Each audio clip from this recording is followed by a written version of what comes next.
everyone. I hope you've had a great couple of days here at the Farming Business Innovation Show. Hope that you've been able to pick up a few new insights that you can take back and put into your properties and businesses. Just a quick introduction of who I am.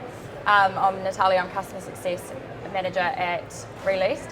And Re-Leased is a modern cloud-based property management software, and it helps businesses automate their day-to-day processes, really frees up their time to spend more time really focusing on like what's going to take the business to the next level. Today I've got Emily Swift with me, and we're going to be talking about how the next generation are driving efficiencies in the rural estate management.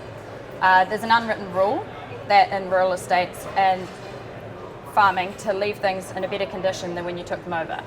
So what might this look like for the next generation?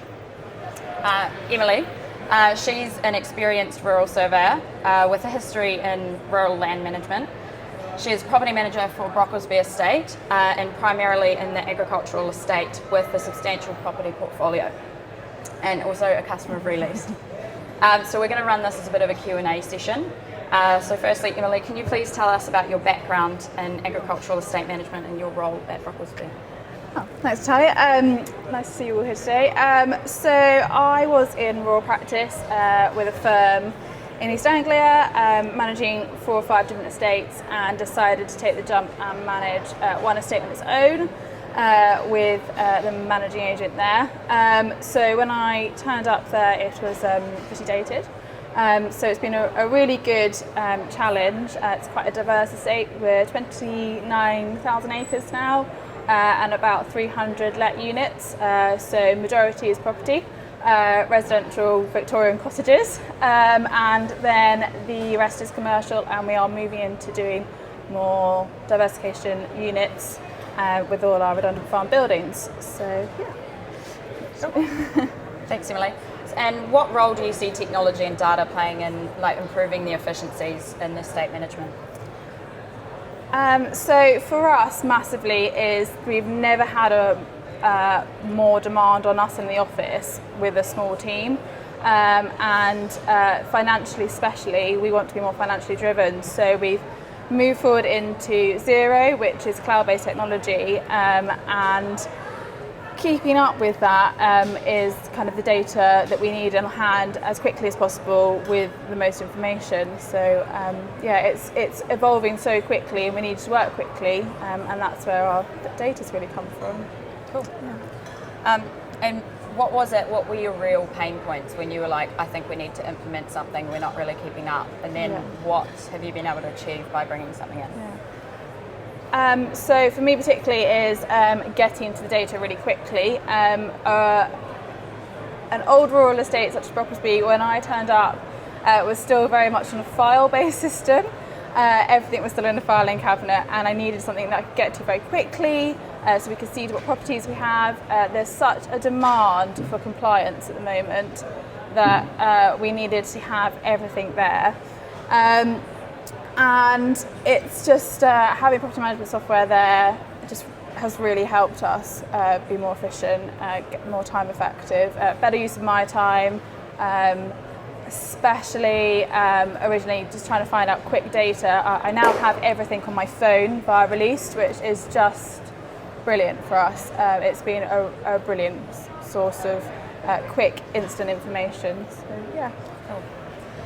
Interesting as well around the compliance piece. It's something that we've had our customers come to us, and it's just with EPCs, gas certificates, those types of things that are becoming like an absolute must. Ratings are changing, and so being able to stay on top of that, and we're actually introducing and expanding that piece within the platform.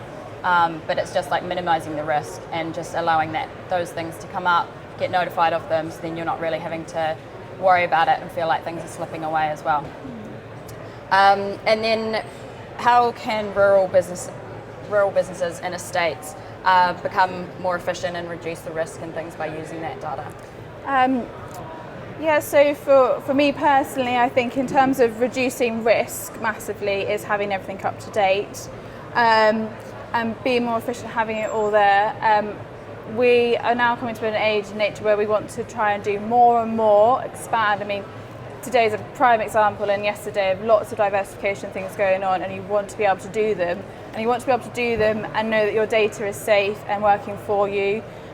Particularly find that the fact that our rent reviews, invoices, everything that's sent out automatically, I don't have to touch it anymore, it's all done for me, which gives us more time to explore what's going on, more time to expand businesses. And I think that's where estates are really focusing on now, and being as efficient and as tightly run as they possibly can, with the cost of everything going up. So yeah, I think Cool.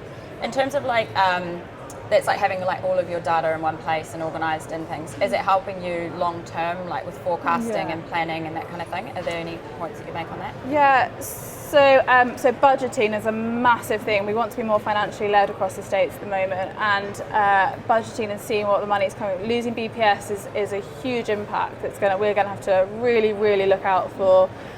So with the fact I can see and pretty much predict what's coming in, what's going out, forecasting, with such a large portfolio of Victorian old cottages, we have a huge repair liability. So the fact that I can forecast and check everything, print it off, check it, take it to our board meetings, I know exactly where we are for the next kind of 6 to 8 months, but then also into the future I can pinpoint where we're going to have our big spends. And the fact that the information and data is there so quickly and easily now means that I can pinpoint where I'm going, and see what capital's there to use and other things. We're so much more financially led. I can also see where the arrears are, which it massively helps when we're trying to budget and forecast where we're going forward. So yeah. Cool. Thanks. And I didn't prepare this one, but what sort of do you see in the next like 5 years being the most like critical things for just the rural estate industry in general?